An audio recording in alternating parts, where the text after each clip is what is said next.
Qirg'inchilikda Chilinxo'ga maoshni vaqtida bersangizlar ishlata olasiz. Balinxo'ga hurmatini yaxshi qilsangiz davomli ishlata olasiz. Biroq Julinxo'ga nimani bersangiz ishlashni tayin o'zi xohlamasa. Chilinxo ruxsat so'rasa balkim buning ota-onasi saqsiz bo'lib qolgan bo'lishi mumkin.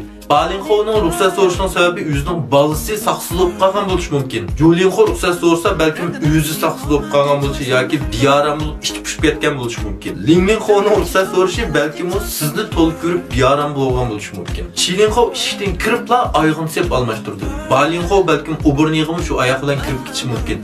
Julinxo uxlagandimi oyoqni solmay uxlayverishi mumkin. Chilinxo ishdan tushganki, "Loba nega bo'lsa men shu yerga bormayman. Mana boshqa ishim yo'q, sizlar bilan yuray" dedi. Balinxo ishdan tushsa, "Men ishdan tushdim. Har qanday muhim ish bo'lsa-mu, xizmat chiqqanda da, meni endi avval qolgan vaqt uzamga tayyorlik" deydi. Julinxo ishdan tushsa, ishdan tushsam men uzamga bir lobanjimi deyish mumkin. Chilinxo istiqbo etsa, "Rahmat, boshliq necha vaqtda meni shirkat mandaq tarbiyaladi, nurg'un bilmagan narsalarni bilib oldim.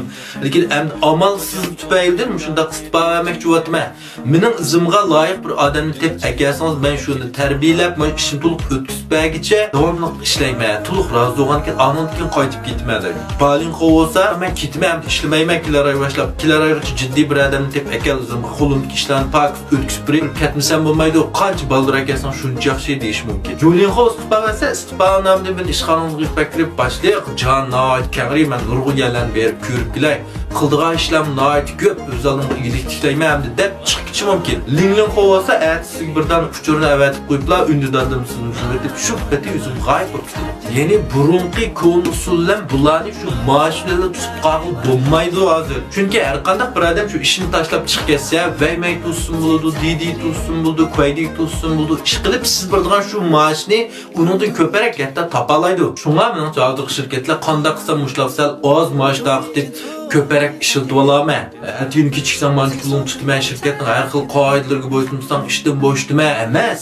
Balki qanday qilib mushlarni texnik rag'batlantirib, ko'proq maosh taqib, mushlarni aram oldirib, birlikda hamkorlashib, mush ixtisosliklarni qo'limda tutib tura olayman. Ixtisoslik talantlarni odam topmoq noyatda diplom qil qarg'anga bo'lmaydi. Ikkinchidan ham bo'libmi muhimi bir odamni shu sizning shirkatingizda tarbiyalab, ishlarni bildirib, bundan ma xizmatning o'disidan to'liq chiqa oladi degan akilish jarayon noyat ters. Undaqda sizning hal qildiğiniz ular nima uchun sizga agishadi? Nima uchun sizning shirkatingizga o'zining to'kpisini qo'yish kerak?